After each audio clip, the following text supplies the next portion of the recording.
உதுவு செய்வதற்காக வெளியில் எந்திரிச்சு வந்தார்கள். வந்தாதான் என்ன நடக்காதான் தெரியுமா? நமக்குதான். நம்ம ஆளுங்க வெளியே 4 பேர் ஒண்ணு சேர்ந்தாலே போதும், லடாய் தானே.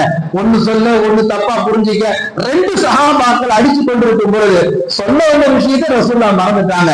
அதுலயும் ஒரு கயிறு இருக்கு. நாம விளங்கிக்க வேண்டியது, நாம போக வேண்டிய நேரத்துக்கு போக முடியாம போனாலும், நாம போய் சேர வேண்டிய இடத்துக்கு சேர முடியாம போனாலும், நாம நினைச்சது நடக்காம போனாலும் அதை நினைச்சு வருத்தப்படாதீங்க. அதுல ஒரு கயிறு இருக்கு.